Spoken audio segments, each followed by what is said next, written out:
ஜனாதிபதி செயலகத்தில் இந்த சத்திய பிரமாணம் இந்த முறை தமிழ்லையும் செய்யப்பட்டிருக்கின்றது. நல்ல சிங்கள மொழியில ஆரம்பிச்சு பிறகு தமிழ் மொழியிலையும் இது எந்த மொழிக்குரியாக்கள் தங்களுடைய பிரச்சனையை தீர்க்க வந்தாலும் அந்த மொழியிலேயே அந்த பிரச்சனைக்கான தீர்வுகள் காணப்பட வேண்டும் என்கின்ற பல கருத்துக்கள் கூறப்பட்டது. ஈனத்துவம் மற்றும் கலாச்சார வாழ்வு என்பவற்றை மீண்டும் அடைவதே எமது எதிர்பார்ப்பாகும். சரத் பொன்சேகா அவர்கள் ஒரு முக்கியமான விடயத்தை கூறியிருக்கிறார் என்று பார்த்தீங்கன்னா, விடுதலை புலிகள் அமைப்பினுடைய தலைவர் பிரபாகரனுடைய ஒரு சமரச போக்கில் தான் காணப்பட்டவர். 2009ஆம் ஆண்டு இந்த போர் முடிவுக்கு வாரத்துக்கு முன் பகுதியில் வந்து இவர் இந்த போர் சம்பந்தமாக ஒரு சமரசப்படுத்தல் நிலைப்பாட்டை எடுத்திருந்தார். தலைவர் வேலுப்பிள்ளை பிரபாகரனை இவர் சந்திக்க போட்ட திட்டம் அது மட்டுமில்லாமல் இவர் ஏற்கனவே இந்த போர் நிறுத்தம் சம்பந்தமாக பேசினது.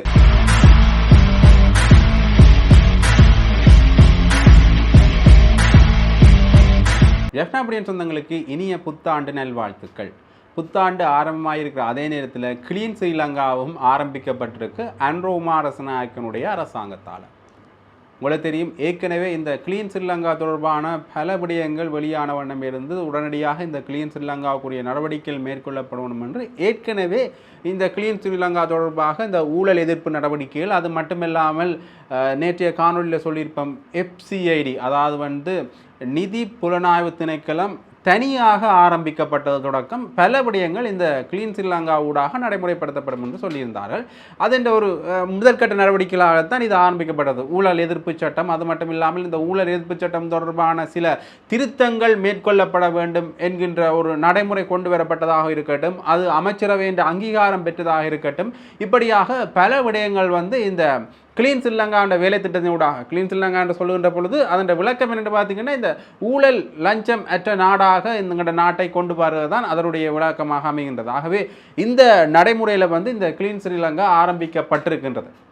அது மட்டுமில்லாமல் அரச அதிகாரிகள் கூட இன்று வழமையான புத்தாண்டு சத்திய பிரமாணத்தை எடுத்திருக்கின்றார்கள். அதிலையும் குறிப்பாக இந்த கிளீன் ஸ்ரீலங்கா என்கின்ற பொழுது அந்த கிளீன் ஸ்ரீலங்காவை அடையாளப்படுத்தும் முகமாக இந்த சத்திய பிரமாணமும் இன்று அமைந்திருக்கின்றது. அதிலையும் ஜனாதிபதி செயலகத்தில் இந்த சத்திய பிரமாணம் இந்த முறை தமிழ்லையும் செய்யப்பட்டிருக்கின்றது.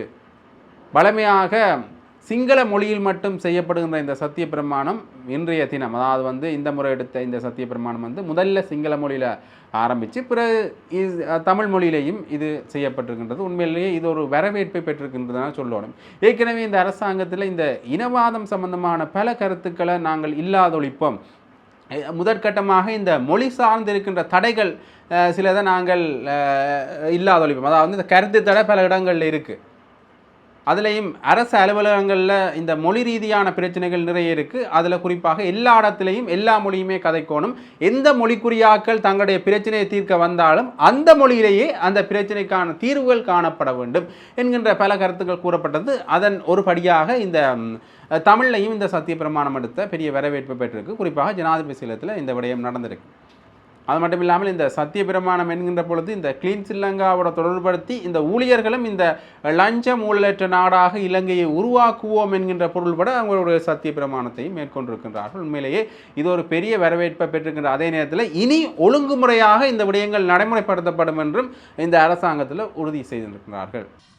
நாட்டு மக்கள் அனைவரினதும் உள்ளங்கள் புதிய எதிர்பார்ப்புகளுடன் நிரம்பியுள்ள வேளையில் நாம் 2025ஆம் வருடத்தில் காலடி எடுத்து வைக்கின்றோம்.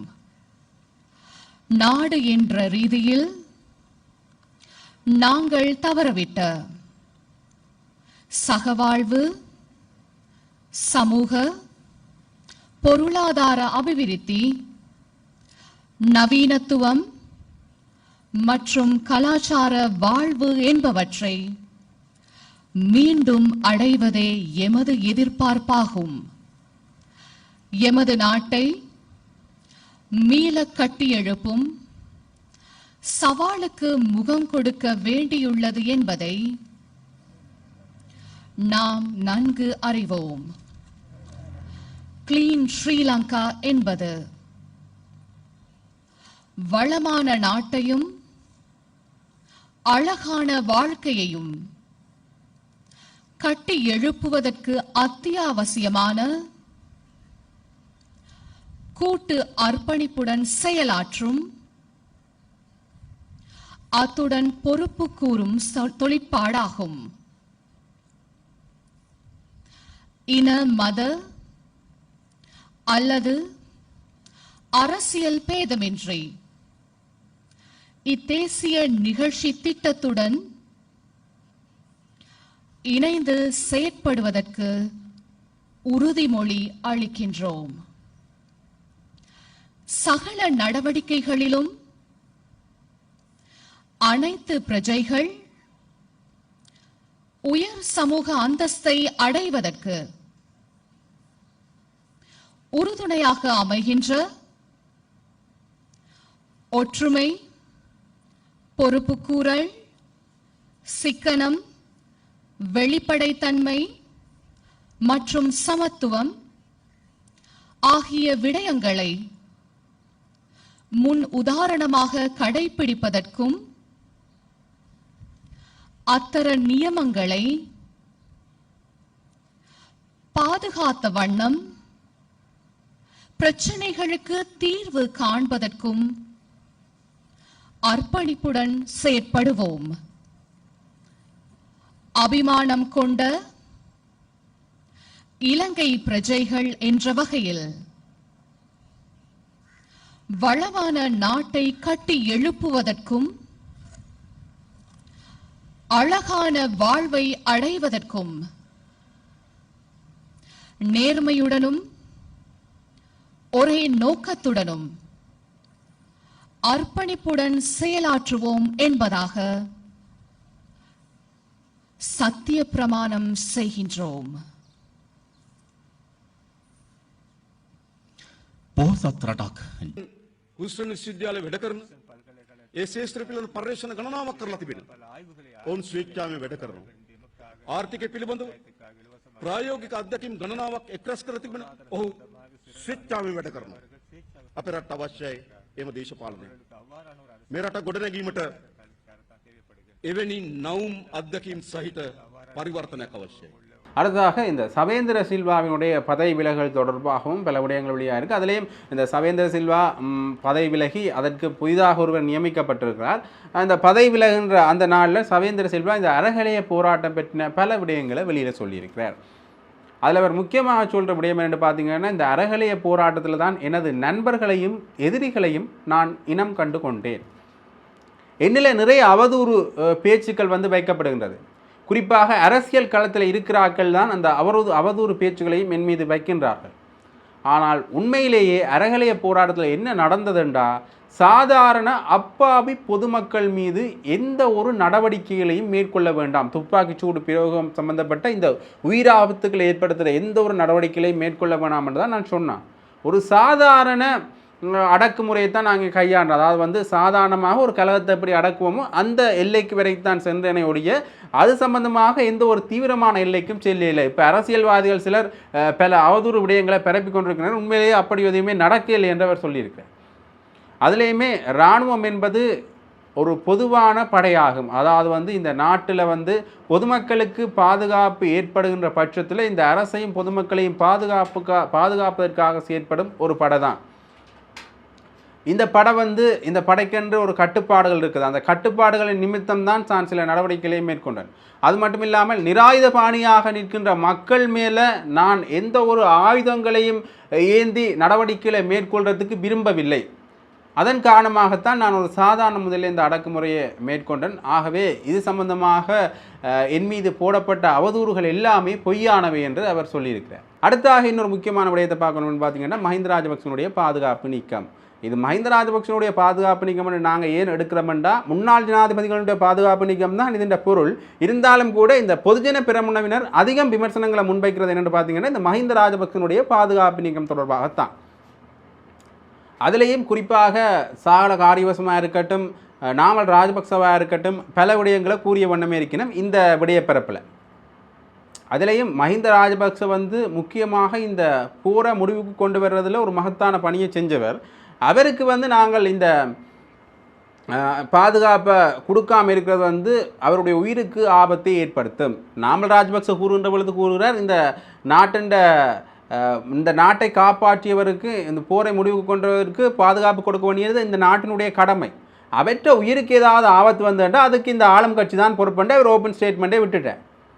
சாரக ஆரியவசம் கூறுகின்ற பொழுது என்ன விடயத்தை கூறுறாருன்னு பார்த்தீங்கன்னா, உண்மையிலேயே ஏன் நாங்கள் மற்றாக்களுக்கு கொடுக்குற அதே அளவு பாதுகாப்பை மஹிந்த ராஜபக்சவுக்கும் கொடுக்குறோம். மஹிந்த ராஜபக்ச சிறப்பு பாதுகாப்புகள் கொடுக்கப்படணும். ஏனென்றால் அவருக்கு இப்போ கூட உயிர் அச்சுறுத்தல் இருக்குது.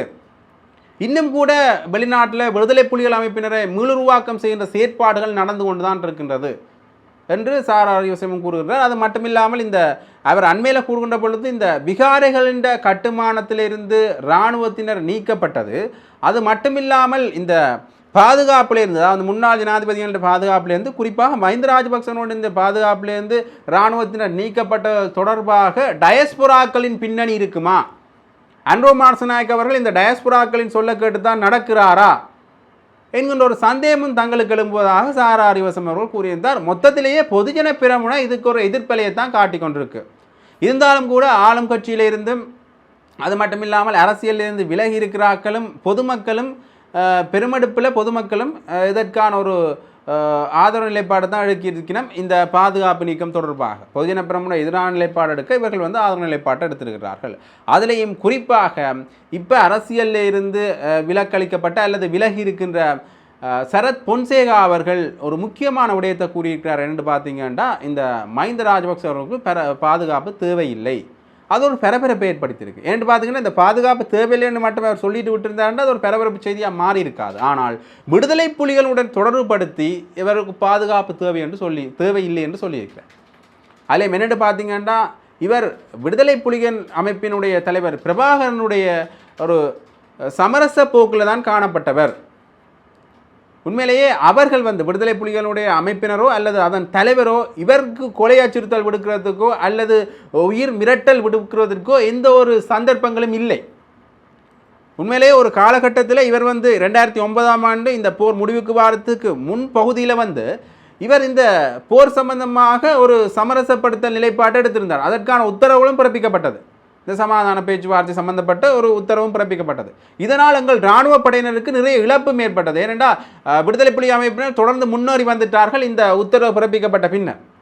இதனால் எங்களுக்கு இழப்பும் ஏற்பட்டது. இதற்கு மஹிந்த ராஜபக்ச தான் காரணம் என்ற பொருள்பட அவர் கழிச்சிருக்கிறார்.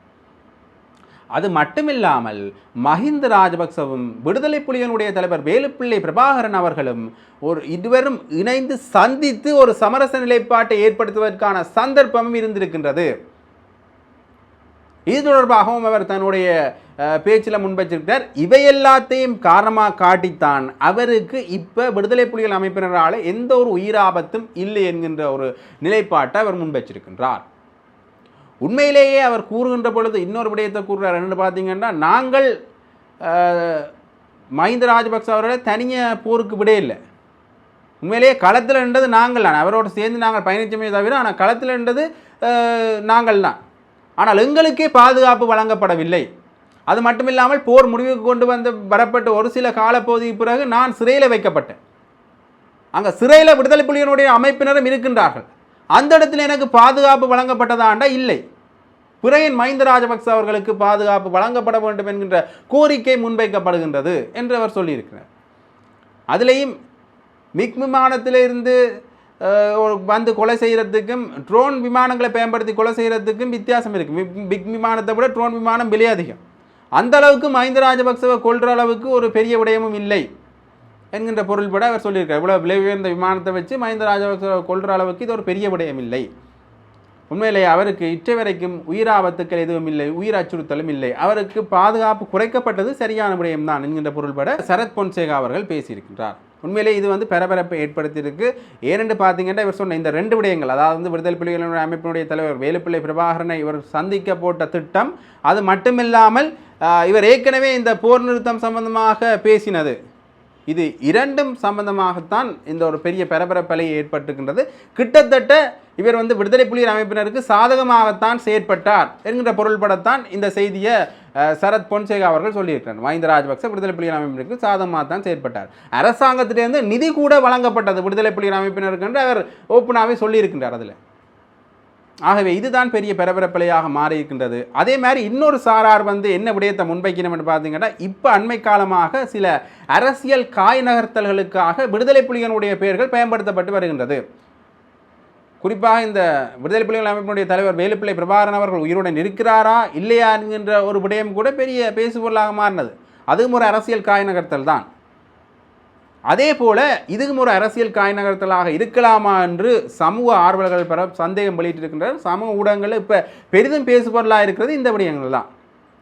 இப்படியாக சரத் பொன்சேகா கூறிய கருத்து ஒரு பெரிய பரபரப்பு அலையை ஏற்படுத்தி இருக்கின்றது. அதே போல தொடர்ந்தும் பல செய்திகள் எங்களுடைய நாட்டில் நடந்த வண்ணமே இருக்கின்றது. இந்த சம்பவங்கள் நடக்கின்ற பொழுது அந்த செய்திகளை நீங்கள் உடனுக்குடன் அறிஞ்சு கொள்றதுக்கு ஜெஃப்னா அப்படின் சேனலோடு இணைஞ்சிருங்கோ. நன்றி, வணக்கம்.